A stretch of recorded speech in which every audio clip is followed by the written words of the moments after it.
क्या आप सोच सकते हैं, एक ऐसा इंसान जो समुद्र की गहराई से व्हेल मछली निकालता था और सूरज की गर्मी से उसे सीधा भूनकर खा जाता था।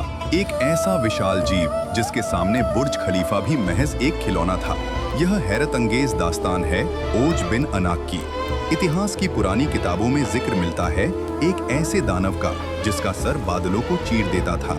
लोग कहते हैं कि जब वह कदम उठाता था तो पूरी जमीन पर जलजले आते थे। मगर सबसे बड़ा सवाल यह है, आखिर इतना बड़ा इंसान आया कहां से?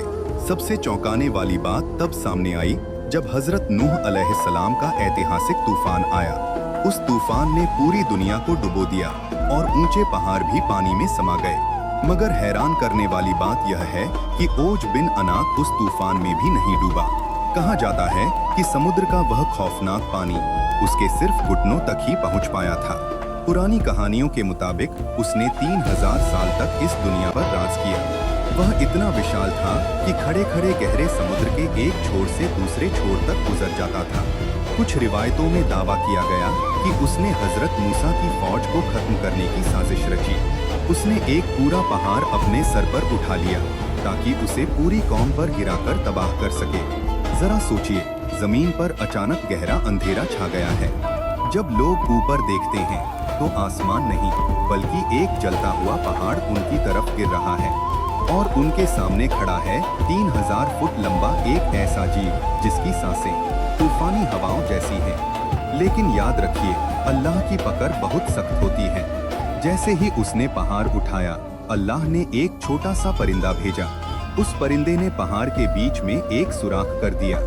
वह विशाल पहाड़ ओज बिन अनाक के गले में एक भारी फंदे की तरह फंस गया। वह दानव जो खुद को दुनिया में सबसे ताकतवर समझता था, अपने ही बोझ तले दब गया। मगर असल हकीकत क्या है? क्या वाकई ऐसा कोई दानव था? हकीकत यह है कि ये सब सिर्फ लोक कथाएं और इजरायली रिवायतें हैं। कुरान साफ कहता है, हमने नूह की कश्ती वालों के सिवा सबको डुबो दिया। इसका साफ मतलब है कि अल्लाह के अजाब से कोई भी विशाल जीव या पहाड़ नहीं बच सका। ओज बिन अनाक का वजूद उस महातूफान में ही हमेशा के लिए खत्म हो चुका था। सही बुखारी की हदीस बताती है कि सबसे ऊंचे इंसान हजरत आदम थे, जिनका कद 60 हाथ था। उनके बाद से इंसानों का कद लगातार छोटा होता गया। साइंस और इस्लाम दोनों इस बात पर सहमत हैं कि सूरज तक पहुंचने वाला इंसान सिर्फ एक कल्पना है। इस कहानी में एक बहुत ही गहरी सीख छुपी हुई है। इंसान कितना ही बड़ा क्यों न हो जाए, वह कुदरत के कानून और अल्लाह की पकड़ से नहीं भाग सकता। अहंकार और घमंड चाहे पहाड़ जैसा ऊंचा क्यों न हो, एक दिन उसे मिट्टी में ही मिलना है। ओज बिन अनाक का सर बादलों में था, मगर उसका नसीब जमीन की धूल ही बना। हमेशा याद रखें, असली ताकत शरीर के आकार में नहीं बल्कि सच्चे ईमान में होती है। अगली वीडियो, वह कौम जिसने पहाड़ों को तराश कर आलीशान महल बनाए, मगर एक चीख ने सब कुछ खत्म कर